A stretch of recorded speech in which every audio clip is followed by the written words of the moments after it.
Hi everybody, this is Hazem from the Zingerman's Bakehouse. Hope you are all doing well. I wanted to show you guys how to make a starter using freshly milled whole grains. It's just another way to make a starter. I know that our bake principal, Sarah Molinaro, has been wonderfully posting videos of herself showing us how to make our farm bread starter, which is a great one. But I wanted to show you guys another one as part of our vision at the Zingerman's Bakehouse 2023 vision. We have been heavily focusing on fresh milling of whole grains, which, as you might know, just it's just another realm. They just taste way better, and the nutrition is great as well. It's just a win-win for us to be using freshly milled whole grains in our baked goods. So I want to show you guys this way of making a starter. Here I have some rye berries that I freshly milled on this countertop mock mill. Here's the whole grain flour. It's hard to see it in this lighting, but you get the sense. At the beginning of this video, or at the end of it, I'm going to figure it out. I will also have a table, and I will post a photo of it as well, showing the schedule of feedings. This will be a 4-day process, and I'm going to be using whole grain flours in the feedings. So today, I'm going to take 100 grams of freshly milled whole grain rye flour and 100 grams of I would say very warm water, 85 to 90 degrees, and I will keep the starter at that temperature for about 24 hours. Why am I making it that warm? Because it creates the conditions necessary to fend off the bad guys, the bad bacteria or the yeast that may populate the starter, the evolving starter.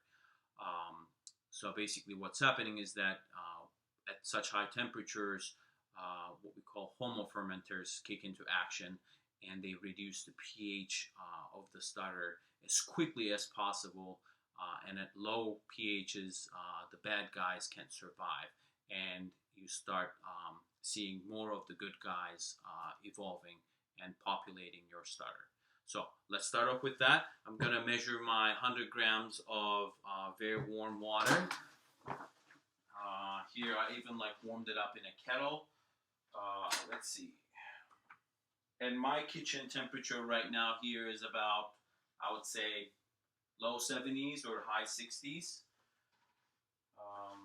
So my water temperature, I'm guessing it's going to be more like close to 90 degrees or 95 degrees.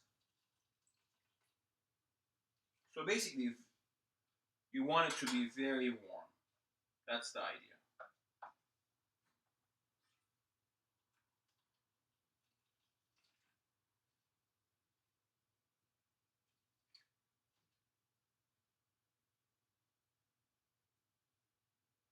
Yep. All right. I have my water measured right here.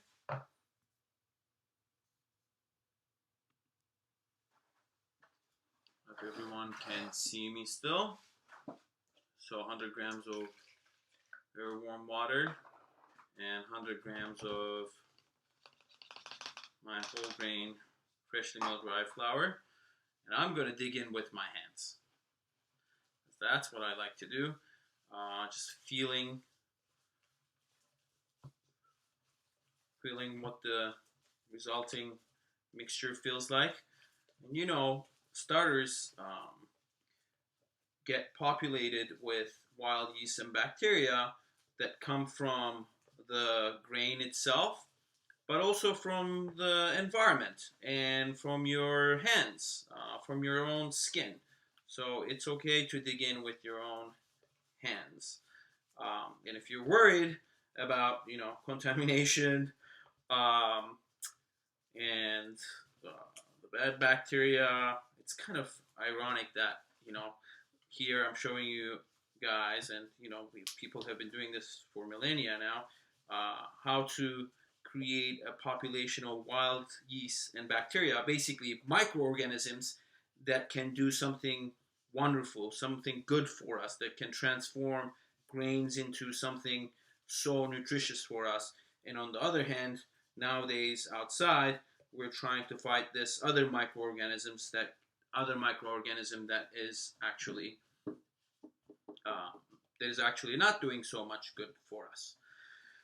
Anyway, I will let you guys think about that yourselves. But here's my very sticky starter. What I'm gonna do is I'm gonna also put a rubber band around it, and tonight or today during the day or later at night, I'm gonna go ahead and take some photos of this to show you guys the progress and see how it's going. And the other thing that I'm gonna do is I'm gonna put it into my little bread proofer by Brott and Taylor, and I'm gonna set the temperature on that thing to 90 degrees, and we will see how this will fare. And I will meet you guys in about 24 hours again. See you, and take care.